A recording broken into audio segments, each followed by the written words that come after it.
Greetings to everyone in the name of our Lord Jesus Christ. God is good and God is great.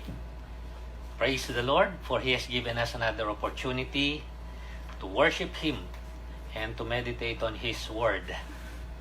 Ang buhay ay magkahalong sangkap ng mga bagay na may pag-angat at may pagbaba. Maging para sa mga taong makadiyos o kumikilala sa Diyos. Life is a mixture or combination of ups and downs, even for godly people. Apparently, the ups don't pose much problem. The downs seem to be more problematic. Yung mga bagay na pataas o pagangat ay hindi natin nakikita na may taglay na suliranin. Ang madalas na nakikita nating nagdadala ng suliranin ay yung pababa o pabagsak. For this very reason, we will tackle the downside of life as we look into the Word of God. Yan ang ating tatalakayin sa araw na ito. Titingnan natin ang karanasan ng isang taong napaka-makadiyos. At ang totoo ay binanggit ang kanyang pangalan sa Bagong Tipan at tinukoy na isang taong kagaya nating lahat. A man just like us. Ang pangalan niya ay Elijah. More often, we look at the upsides of his life, but there is also much to learn from the downsides. Madalas yung mga katauhan sa Biblia, tumitingin tayo dun sa mga pataas na bahagi o nakaangat na bahagi ng buhay nila. Pero marami tayong matututuhan sa mga pababa o pabagsak na bahagi ng buhay nila. We will learn from the life of this man, Elijah. At ating titingnan ang mga bagay na nakaugnay din sa ating kapanahunan ngayon. I'll be speaking on the subject, recovering and rising from the rough and rugged times of life. Ang pagbawi at pagangat galing sa mahihirap at pababang panahon ng ating mga buhay. Ating titingnan yan dito sa Lumang Tipan. 1 Kings chapter 19, and I will read it from the New International Version. Ito ang nakatala. Merong ilang mga katauhan dito na binanggit. Ang hari ng Israel noon ay nagngangalang Ahab at ang reyna ay nagngangalang Jezebel. They are quite familiar to some because they are notorious for their evil deeds. Etong sinasabi sa 1 Kings chapter 19. Now Ahab told Jezebel everything Elijah had done and how he had killed all the prophets with the sword. So Jezebel sent a messenger to Elijah to say, "May the gods deal with me, be it ever so severely, if by this time tomorrow I do not make your life like that of one of them." Elijah was afraid and ran for his life. When he came to Beersheba in Judah, he left his servant there, while he himself went a day's journey into the desert. Isang araw siyang naglakbay sa may desierto o ilang. He came to a broom tree, sat down under it and prayed that he might die. Gusto na niyang mamatay. "I have had enough, Lord," he said. "Take my life. I am no better than my ancestors." Then he lay down under the tree and fell asleep. All at once, an angel touched him and said, "Get up and eat." He looked around, and there by his head was a cake of bread baked over hot coals and a jar of water. He ate and drank and then lay down again. The angel of the Lord came back a second time and touched him and said, "Get up and eat, for the journey is too much for you." So he got up and ate and drank. Strengthened by the food, he traveled 40 days and 40 nights until he reached Horeb, the mountain of God. Naglakbay pa siya ng 40 araw at 40 gabi. There he went into a cave and spent the night. And the word of the Lord came to him, "What are you doing here, Elijah?" He said, "I have been very zealous for the Lord God Almighty. The Israelites have rejected your covenant, broken down your altars and put your prophets to death with the sword. I am the only one left, and now they are trying to kill me too." The Lord said, "Go out and stand on the mountain in the presence of the Lord, for the Lord is about to pass by." Then a great and powerful wind tore the mountains apart and shattered the rocks before the Lord, but the Lord was not in the wind. After the wind there was an earthquake, but the Lord was not in the earthquake. After the earthquake came a fire, but the Lord was not in the fire. And after the fire came a gentle whisper. When Elijah heard it, he pulled his cloak over his face and went out and stood at the mouth of the cave. Then a voice said to him, "What are you doing here, Elijah?"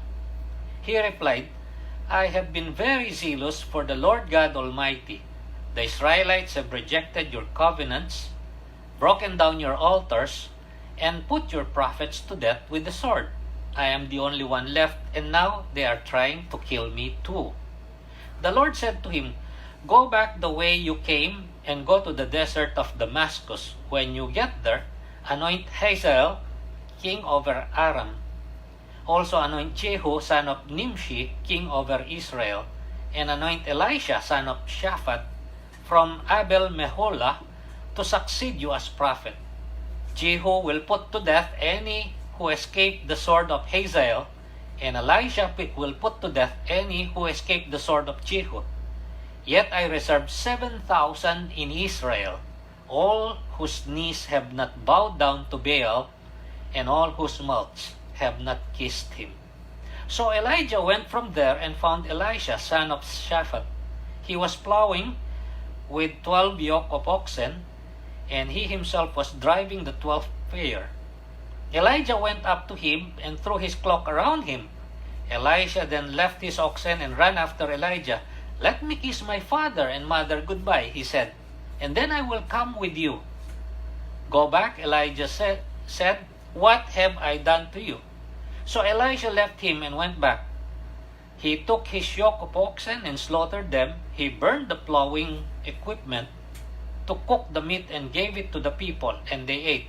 Then he set out to follow Elijah and became his attendant.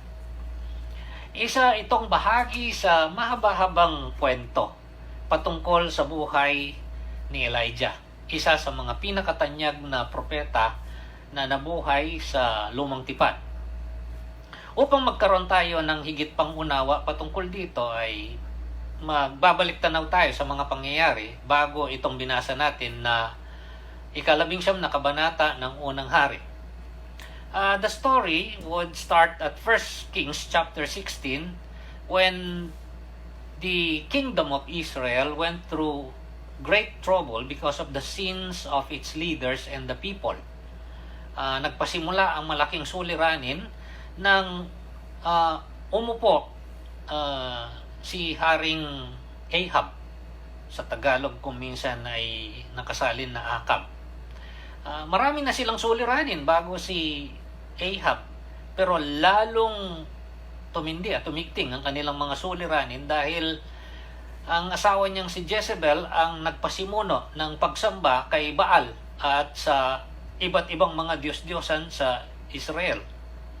Pagdating ng chapter 17 ng Unang Hari, ay ipakikilala si Elijah bilang isang propetang tinawag ng Diyos upang magpahayag ng galit ng Diyos sa Israel sa pamamagitan ng kawalan ng ulan, tagtuyo at ang susunod na taggutom na tatagal ng ilang mga taon. Pagdating ng huling bahagi ng kabanatang ito ay makikita natin na tumakas si Elijah dahil tinutugis siya ni Haring Ahab dahil sa kanyang kapahayagan na mangyayari at nararamdaman na nila ang ipinahayag niya. Nagkakaroon na ng tagtuyot at hirap. Pero siya ay pinrotektahan at ginawaran ng Diyos ng mga provision sa loob ng 2 taon. Dito nangyari yung kamangha-mangha na pagpapakain ng Diyos kay Elijah sa pamamagitan ng mga ibon o ng mga uwak at sa pamamagitan ng isang balo. Pagdating ng chapter 18, sa ikatlong taon ng mga kaganapan, si Elijah ay tinawag ng Diyos upang bumalik at magpakita kay Haring Ahab at hamunin sa isang tunggali ang mga propeta ni Baal at ng mga Diyos-Diyosan upang mapatunayan kung kanginong Diyos ang tunay na Diyos. Ito'y nangyari sa sikat na bundok ng Carmel. At maraming nakakaalam nito. Nagtayo ng 2 dambana at nilagyan ng hain. Ang dambana para kay Baal at ang hain nito at ang dambana para sa Diyos at ang hain na ito na inihanda ni Elijah. At ang sabi niya, kung kanginong hain ang susunogin ng apoy na manggagaling sa langit, nagpapatunay na ang Diyos ng taong naghain na ito ang tunay na Diyos. At ang kinalabasan nito, ang hain ni Elijah ang sinunog ng apoy na galing sa langit. Nagpatunay na ang Diyos ni Elijah ang tunay na Diyos. At nang dahil dito ay hinimok ni Elijah na dakpin ang lahat ng mga propeta ni Baal at ng mga Diyos-Diyosan. 850 at ito ay pinagpapatay. Kaya nga, ito yung naganap bago itong chapter 19 na binasa natin. Kung bakit si Elijah ay tinutugi sa utos ni Jezebel upang siya ay patayin. At dito magpapasimula ang isang nakamamanghang pagdaus-dos pababa ng bahaging ito ng buhay ni Elijah. Dahil sabi dito, gusto na niyang mamatay. He seemed to be so depressed in his predicament that he actually wanted to die. The good thing is that he did not die. It did not end the way that he wanted it to end. Anong makikita natin dito? Ang makikita natin dito ay nakabawi si Elijah. At siya ay nakaangat muli. He was able to recover and rise above these rough and rugged times that he was going through. What did God do? Anong ginawa ng Diyos? Take note that my question is about what God did. It was God's work actually that Elijah was able to recover and rise above and beyond his circumstances. It was Elijah who responded, but it was God who actually did the work. What can we learn so that we will respond when God works in us during similar times of our lives? Ganon naman ang mga buhay natin. Palagi kong sinasabi, walang kaibahan ng buhay ng maraming mga tao noon at ngayon sa katotohanang dumadaan ng pataas at pababang mga yugto. It is like a bowl with a mixture of ups and downs. 3 bagay lamang ang nais kong bigyang pansin dito na makakatulong sa atin. Kung tayo man ay nasa sitwasyon na kagaya ng kay Elijah, o kaya kung abutan tayo o magkaroon ng ganong kaganapan. Siyempre, ayaw sana nating mangyari ito. Pero kagaya ng aking nasabi, maging ang mga taong makadiyos ay hindi exempted o immune sa mga ganitong mga bagay. Kaya palagi nating pinag-uusapan ito dahil ito'y realidad. Ito'y isang katunayan. Takasan man natin, maaaring abutan tayo nito. 3 things that we will see here that God did for Elijah, and Elijah responded. That is why he was able to recover and rise from these rugged and rough times that he was going through. Ang sabi doon kasi, siya'y tumatakas at siya ay nais ng mamatay. At naglakbay siya ng isang mahabang paglalakbay. Sa kanyang paglalakbay, dito makikita natin ang ilang pangyayari.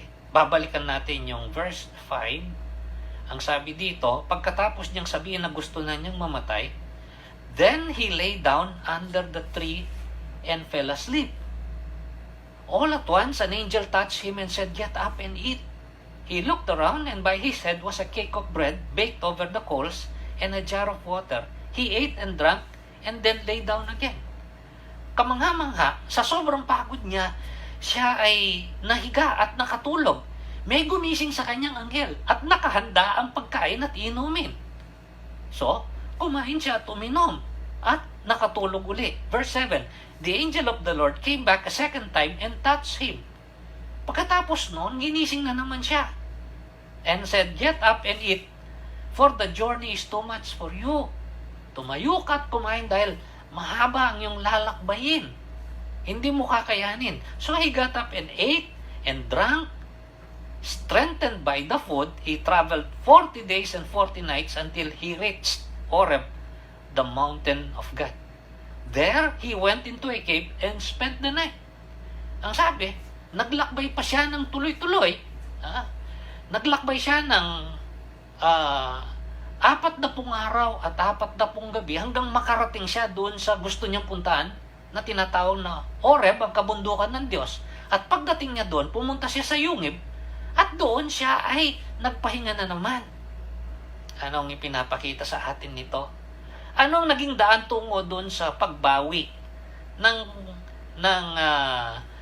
propetang ito na si Elijah doon sa kanyang parang nakalugmok na kalagayan at pag-angat niya upang maiwanan niya yung padaos-dos at pababang nangyayari sa kanya? The first thing is that God let Elijah get physical rest. As I've said, it is the work of God. Ang ginawa ng Diyos, pinahintulutan niya si Elijah na magpahinga. Pinabayaan niya na mabigyan ng kapahinga ng physical na pangangatawan ni Elijah. It's quite simple. He rested. He slept. He ate. He was strengthened. He slept. He ate. He drank. He was strengthened. He traveled. That was what happened. During this time, he was not only mentally anguished, but he was physically tired. Hindi lang naghihirap ang kanyang kaisipan at damdamin, kundi maging ang kanyang pangangatawan. Madalas ang tawag ng mga tao dito, he was stressed out or he was burnt out. At maraming mga taong nakakaranas ng ganito ngayon. Kahit sa mga mananampalataya. Kasama pa ng mga ibang nakaugnay ng mga kaganapan sa buhay nila. Mga kawalan ng mga malayang pagkilos, kawalan ng mga pananalapi, kawalan ng kalusugan. Ang iba, kawalan ng mga mahal sa buhay. Pero ano ang ginawa ng Diyos? God let Elijah get enough physical rest. We are all designed to rest as necessary. Ang disenyo ng Diyos para sa atin bilang kanyang mga nilalang ay nangangailangan talaga tayo sa natural ng kapahingahan para sa ating mga pangangatawan. Kaya nga dinisenyo ng Diyos na may araw at gabi para pagdating ng gabi, pagkatapos ng maghapon na kapagmuran, tayo ay makapagpahinga naman. Kaya nga ginawa ng Diyos ang disenyo at binigyan tayo ng pattern na sa loob ng 6 na araw, siya ay gumawa at sa ika-7, siya ay nagpahinga upang gawing batayan na tayo ay hayaan na gumawa sa loob ng 6 na araw at maglaan ng isa sa ika-7 upang tayo magkaroon ng kapahingahan. So, this is the design of God for us. When this design is violated or defied because of one reason or another, something goes wrong. At dito siguro sobrang stress na si Elijah. Isipin ninyo, 2 taon na ito. Nung una siya ay tumatakas, nagtatago.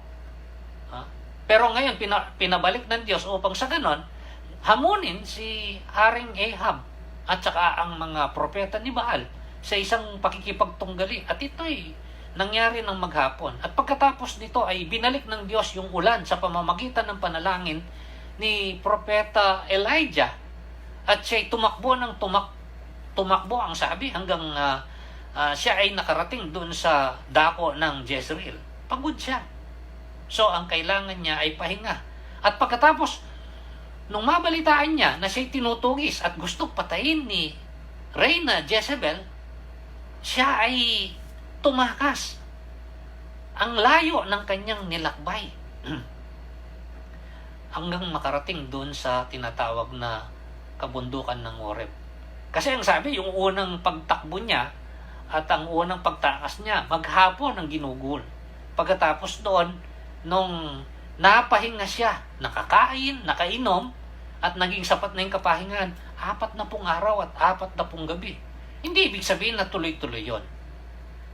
It is apparent that for every day of journey, he had to rest, eat, sleep, and then continue the next day. And on until 40 days is completed and 40 nights. This would lead to the next step that God would do. Kasi ganito yun. When a person is tired, stressed out, or burnt out, he needs rest. And God provides rest. Tandaan natin, ang Diyos natin, ang Diyos mismo ng kapahingahan.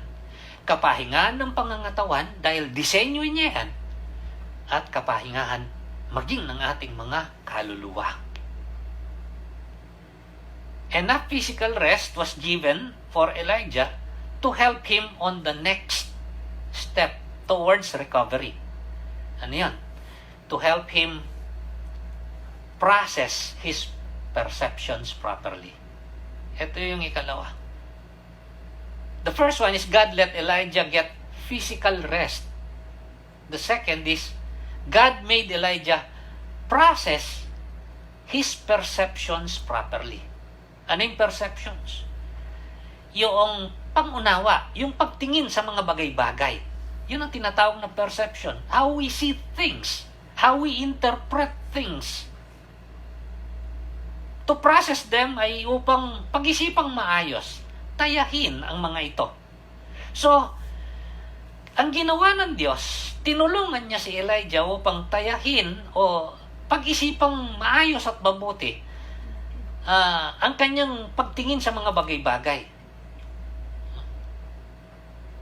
God made Elijah process his perceptions properly, the right way.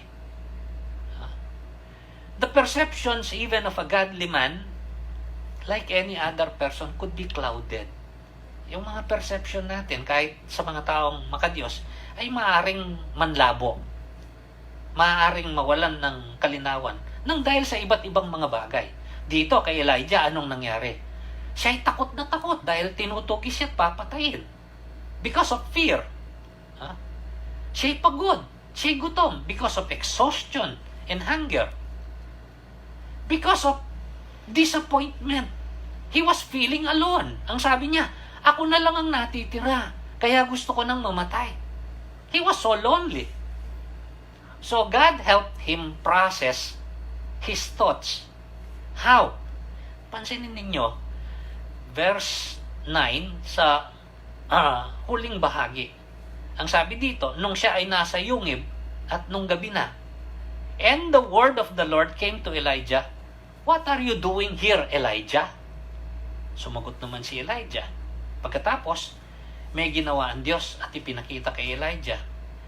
Pero pagkatapos nun, tingnan natin muli. Doon sa verse 13, sa huling bahagi, then a voice said to him, "What are you doing here, Elijah?" Pansinin ninyo, 2 beses, tinanong ng Diyos si Elijah, "Anong ginagawa mo dito, Elijah?" Eksakto, magkapareho. Note that God addressed him and spoke to him by name, Elijah. God has been watching him all the time. He wanted Elijah to know that God knows what's happening to him all this time. At yung sagot ni Elijah, exactly the same. Parehong-pareho lang ang kanyang naging kasagutan. Ang sabi niya dito, I have been very zealous for the Lord God Almighty. The Israelites have rejected your covenant, broken down your altars, and put your prophets to death with the sword. I am the only one left, and now they are trying to kill me too. Sabi niya, naging maigting ang aking pagsunod sa Panginoong Diyos. Ang mga Israelita tinanggihan ang kanilang kasunduan sa iyo, at sinira nila ang iyong mga altar, at pinagpapatay ang iyong mga propeta. Ako na lang ang natira. At ngayon, gusto rin nila akong patayin. But here, God is helping him get out of his clouded perception. Parang lumabo ang kanyang paningin eh. Parang ang paningin niya nakafocus na lang sa kanyang sarili, sa kanyang sitwasyon, sa kanyang kinalalagyan. At sa pamamagitan ng pagtawag pansin ng Diyos, at tinatanong niya, bakit nandirito ka, Elijah? Kinukuha ng Diyos ang kanyang pansin upang ang kanyang atensyon ay mag-iba, to shift his focus from himself and from his predicament back to God. Balik sa Diyos. Kaya pinadinig ng Diyos ang kanyang tinig sa kanya. Kasi nung una, nagsasabi lang siya, Panginoon, sabi niya, gusto ko na pong mamatay. Pero dito mismo, pinarinig ng Diyos ang kanyang tinig. God wants him to get his bearings back. Hindi naman ibig sabihin dito sa mga pangyayaring ito na nakalimutan na ni Elijah ang Diyos. Hindi. Kagaya ng unang nangyari, kinakausap nga niya ang Diyos eh. Ang sabi niya, gusto ko na pong mamatay. Ako'y sagad na. Pagod na po ako. Kunin niyo ang aking buhay. I am no better than my ancestors, ang sabi po niya doon sa unang bahagi. So it doesn't mean that Elijah has forgotten God. It could be that his perception of God has been clouded as well. Yung kanyang pananaw, pagtingin patungkol sa Diyos ay lumabo na rin. Actually, he strove and he strained so hard to get to Horeb. This is very interesting. Siya'y nagsumakit. Isipin niyo, hindi lang siya tumakas at kung saan-saan pumunta. Pero may direksyon siyang pinuntahan eh. Ang sabi doon, siya ay pupunta doon sa direksyon ng Horeb. At nakaabot siya doon. Pagkatapos nga ng 4 na pong araw at 4 na pong gabi na paglalakbay. He really wanted to see God because Mount Horeb is very special. Gusto niyang makita ang Diyos. Dahil itong lugar na ito, kabundukan ng Horeb, ay kung saan kinatagpo ng Diyos si Moises. Kung saan ang Diyos ay nagpakita kay Moises bilang isang Diyos ng malakas na hangin, Diyos ng lindol, Diyos ng apoy, Diyos ng kulog at kidlat.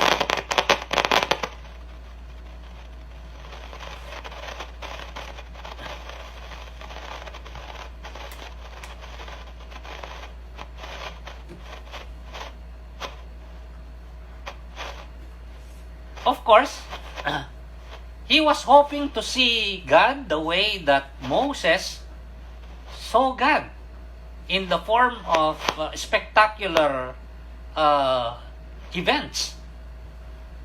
Kaya nga, ang sabi ng Diyos sa kanya, lumabas ka doon sa bukana ng yungib, at ako'y magpapakita sa iyo.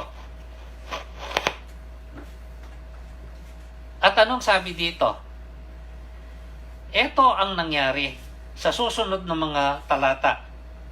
Verse 11, the Lord said, go out and stand on the mountain and in the presence of the Lord. For the Lord God is about to pass by.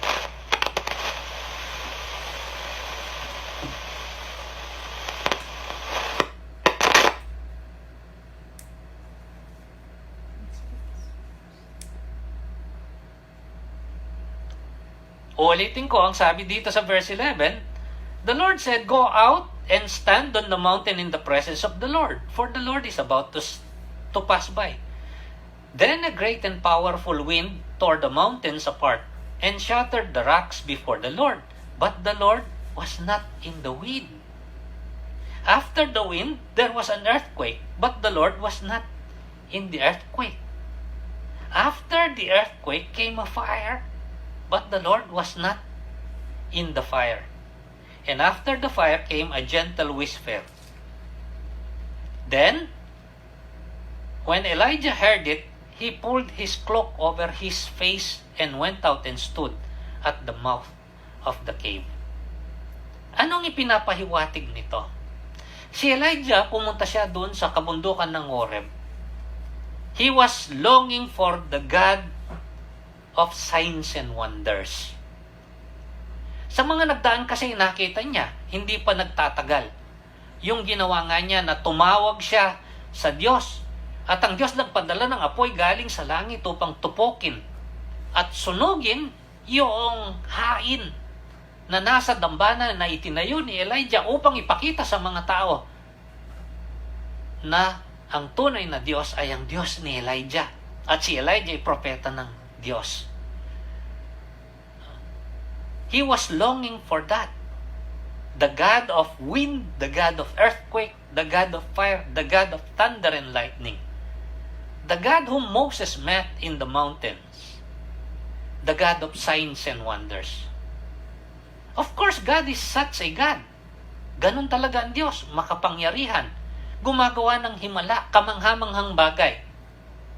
But what was Elijah missing? Ano yung maaaring lumabo doon sa paningin ni Elijah? Maaaring yung paningin niya napako doon sa ilang mga bahagi. Hanggang doon sa, ang sabi, doon sa verse 12, after the earthquake came the fire, but the Lord was not in the fire, and after the fire came a gentle whisper. Pagkatapos dumating yung malakas na hangin, yung lindol, at saka yung apoy, na kung saan ay hindi naramdaman ni Elijah ang Diyos, narinig niya ang mahinay na tinig ng Diyos. So when Elijah heard this, he pulled his cloak over his face. What was he missing? He discovered, or rather discovered, that God is the God who speaks. Nang Diyos ay ang Diyos na nangungusap. And often, God speaks in a low voice or a whisper. Calm and reassuring. Maraming mga tao iniisip nila upang lumakas ang loob nila, makita nilang ang Diyos ay kasama nila at gumagawa, ay makakita sila ng mga mahimalang mga kaganapan. At kagaya ng sinabi ko, tunay nga na ang Diyos ay Diyos ng himala. But God does not always rain fire from heaven or withhold rain from coming down from heaven as previously experienced by Elijah. Yung mga nagdaang karanasan niya kasi, ang Diyos ang pumigil ng pagbagsak ng ulan galing sa kalangitan, kaya nagkaroon ng tagtuyot at taggutom. Ang Diyos din naman ang nagpadala ng apoy galing sa kalangitan, papunta doon sa hain. Itong mas nakatatak sa kaisipan ni Elijah. When there is silence, it does not mean that God is not working. Kapag merong katahimikan, hindi ibig sabihin ng Diyos ay walang ginagawa o ang Diyos ay wala. It does not mean that He is unable to do anything. Later on, Elijah would know. Kasi itong sinabi ng Diyos sa kanya. Ang sabi niya dito, doon sa verse 18, nung sabihan niya si Elijah na siya ay bumalik upang sa ganon, gawin yung mga ipinagtatagubilin ng Diyos. Sa verse 18 ang sabi, yet I reserve 7,000 in Israel, all whose knees have not bowed down to Baal, and whose mouths have not kissed him. Alam mo, akong nag-ingat at nakapagpanatili upang merong 7,000 sa Israel na hindi yumukod kay Baal at hindi umalik sa kanya. Hindi nakuhang puwersahin o himukin na sumamba sa Diyos-Diyosan, na natiling tapat sa Diyos. He has not only taken care of Elijah, but many more. Elijah may have forgotten. The previous 2 years, siya inalagaan ng Diyos. Pinakain sa pamamagitan ng mga uwak ng isang balo. At itong mga pinagdaanan niya recently, ang Diyos ang nangalaga sa kanya upang siya'y makarating dito sa may kabundukan ng Horeb. Ito'y nagpapaalala sa atin dun sa sinabi ni Apostol Pablo. So, sa Romans 8:28, for we know that in all things God works for the good of those who love Him, those who are called according to His purpose. Many times, we may be looking for great signs and wonders when what we really need is the still, small voice of God. Sometimes saying to us, be still and know that I am God. God did this for Elijah. He let Elijah get enough physical rest. And then, He made Elijah process his perceptions properly para makita niya.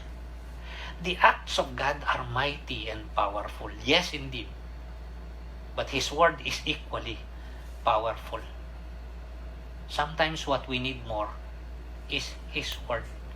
Kaya nga sabi dito sa Hebrews chapter 4, dito sa verse 12, a quite popular verse, for the word of God is living and active, sharper than any double-edged sword. It penetrates even to dividing soul and spirit, joints and marrow. It judges the thoughts and attitudes of the heart. Nothing in all creation is hidden from God's sight. Everything is uncovered and laid bare before the eyes of Him to whom we must give account. Ganito kahalaga ang salita ng Diyos. Lalo na sa mga kapanahonan na tayo'y dumaraan ng mga pighati at hirap at parang pabagsak, pababa, padausdos ang ating mga kalagayan sa buhay. When Elijah's perception was cleared and clarified, God helped him take the next step. God let him have enough physical rest. God made him process his perceptions properly. And God told him to press on the path he was called. Sinabi ng Diyos na magpatuloy siya sa landas ng kanyang pagkatawag. Chapter 19, verse 15 to 21, the Lord said to him, go back the way you came and go to the desert of Damascus. Malayo-layo. Pero sabi niya, bumalik ka doon sa direksyon na pinanggalingan mo. At lampas pa noon. When you get there, anoint Hazael, king over Aram, also anoint Jehu, son of Nimshi, king over Israel, and anoint Elisha, son of Shaphat, from Abel Meholah, to succeed you as prophet. Jehu will put to death any who escaped the sword of Hazael, and Elisha will put to death any who escaped the sword of Jehu. Yet I reserve 7,000 in Israel, all whose knees have not bowed down to Baal, and all whose mouths have not kissed him. Italaga mo ang mga taong ito upang sa ganon, gawin nila ang gusto ng Diyos. Parusahan at hatulan yung mga suwail. Yung hindi magawa ni Hazael, gagawin ni Jehu. Yung hindi magawa ni Jehu, gagawin ni Elisha, ang sabi ng Diyos. God commanded him to continue in the path he was called and go even farther, of course with God's guidance, and do what he was called to do. Ano yan? To continue being a prophet of God and prepare others to do their part. Ang pinapakita dito, hindi pa tapos ang Diyos kay Elijah. God is not yet done with Elijah. God is not done until He is done. He determines when His work on each of us is done. Siya ang nagtatakda nun. And God told Elijah that he's not alone. He will not solve the problems of Israel by himself. Pinaalam ng Diyos kay Elijah na hindi naman siya nag-iisa. Hindi niya kailangang lunasan ang suliranin ng buong Israel. Merong 7,000 hindi man pinangalanan ng Diyos na pinangalagaan ng Diyos. Ang sabi ni Elijah, ako na lang po ang natitira. Gusto ko nang mamatay. Wala nang iba pa. At ang sabi niya, pumunta ka sa mga dakong ito. Ini-specify ng Diyos kung sino ang pupuntahan. Ang sabi niya, puntahan mo itong Hazael, puntahan mo itong si Jehu, puntahan mo itong Elisha. Italaga mo sila. Etong kanilang mga gagawin. Others will be used by God. Not only Elijah. Elijah will have to be responsible for his part. Ang bawat isa sa atin ay merong kanya-kanyang mga itinalaga ang Diyos na gawin sa buhay na ito. When God calls, we follow. He sustains. Kapag ang Diyos ang tumawag, tayo susunod at siya ang nagtataguyod. We are called to the Christian life. Nananawagan ng Diyos. Tinawag tayo tungo sa pananampalataya sa Panginoong Jesucristo at pamumuhay bilang mga mananampalataya ng Panginoong Jesucristo. It is a way of life that we should live regardless of whatever circumstances we are in. Yung iba, nalilito sila. Ano kayang panawagan ng Diyos sa akin? The simplest answer is that we are called to live the Christian life. Ipamuhay ang buhay ng mananampalataya sa Panginoong Jesucristo. Ano man ang ating kalagayan sa buhay, magaan man o mahirap ang kalagayan sa buhay. We may not be prophets, but we shall live under the same principles.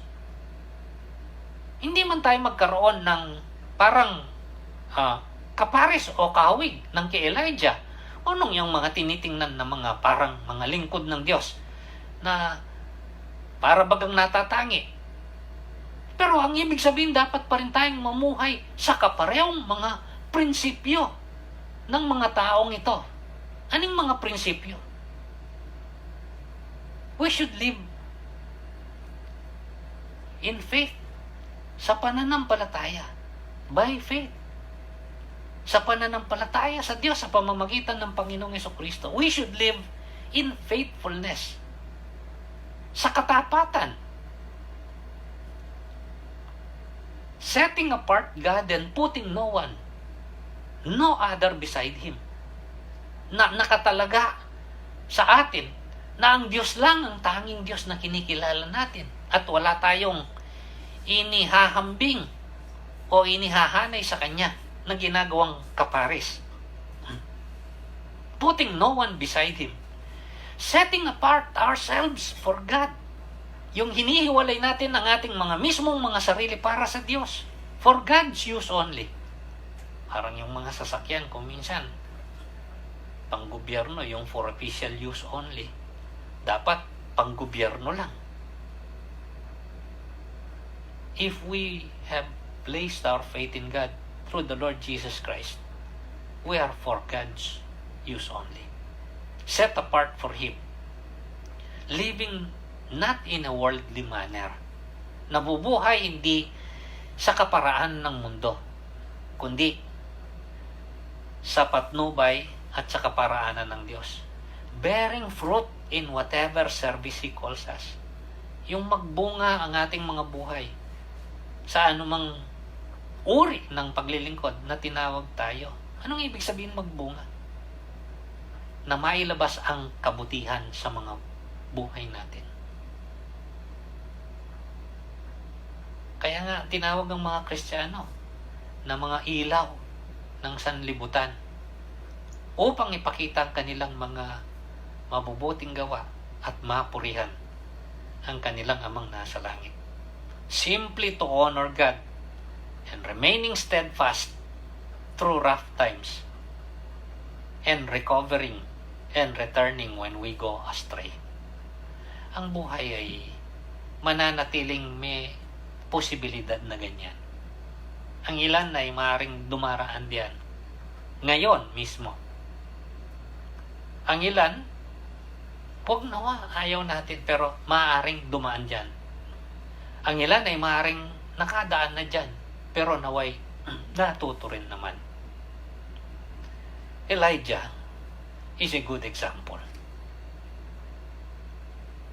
This was recorded in the scriptures so that we will see that these people are like us. Tinitingalaan natin, dapat naman hangaan.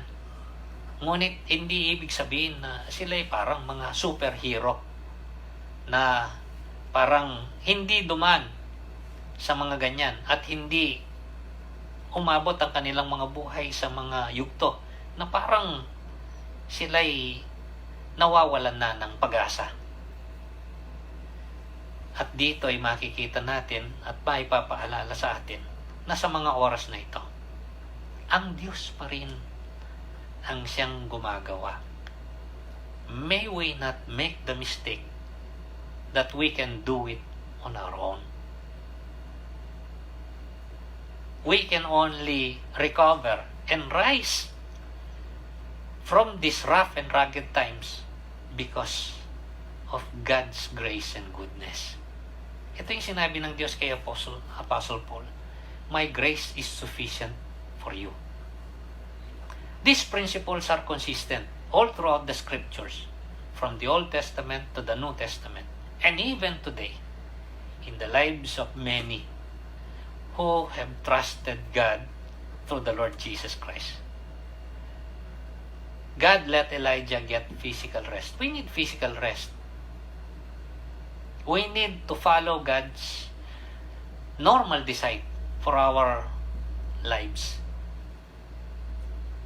God made Elijah process his perceptions properly. We have to continually search our hearts and think through so that our perceptions will not be clouded, upang makita natin na ang Diyos ay palaging kasama natin. Ang iba kasi, pag walang nakikitang kamangha-mangha na nangyayari at nakapanggigilalas, ay parang iniwanan na sila ng Diyos. Ang sabi niya, in a still small voice, I will never leave you nor forsake you. I will be with you always. You know what? In whatever circumstances we are in, God is our first line of defense.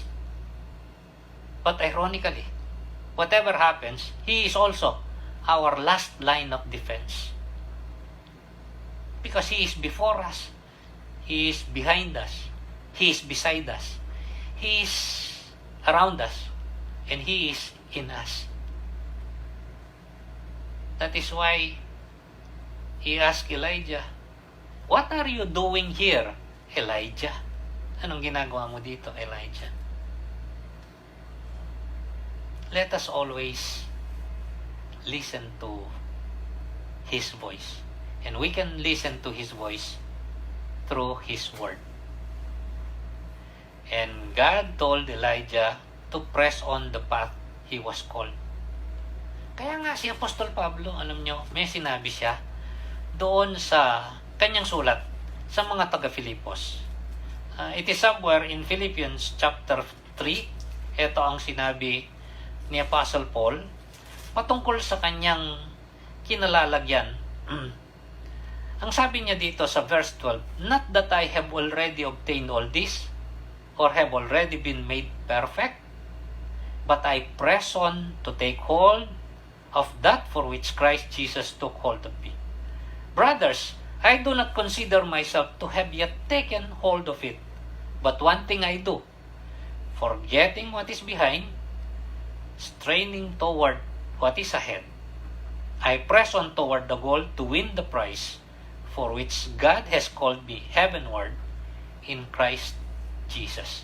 Whatever our circumstances may be, dapat ipamuhay natin yung buhay na pagkatawag sa atin bilang mananampalataya ng Panginoong Hesukristo.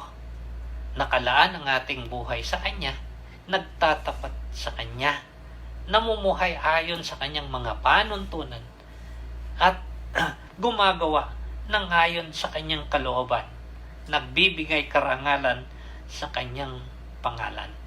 At hindi tayo pababayaan, hindi tayo iiwan, hindi tayo kukulangan ng ating dakilang Diyos at Panginoon.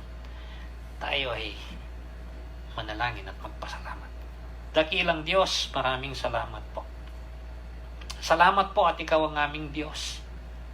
Salamat at nagpakilala ka sa amin. Salamat at binigyan mo kami ng kaliwanagan upang malaman namin ang daan tungo sa iyo, aming Panginoon. Salamat sa iyong pagsugo sa Panginoong Hesus upang sa ganon magkaroon kami ng daan tungo sa iyo. Salamat, O Diyos, at sa aming pagkilala sa iyo, tiniyak mo sa amin na hindi mo kami iiwan o pababayaan. Kami ay iyong pangangalagaan, O Diyos. Sa anumang kalagayan, kasama ka namin. Salamat po, O Diyos.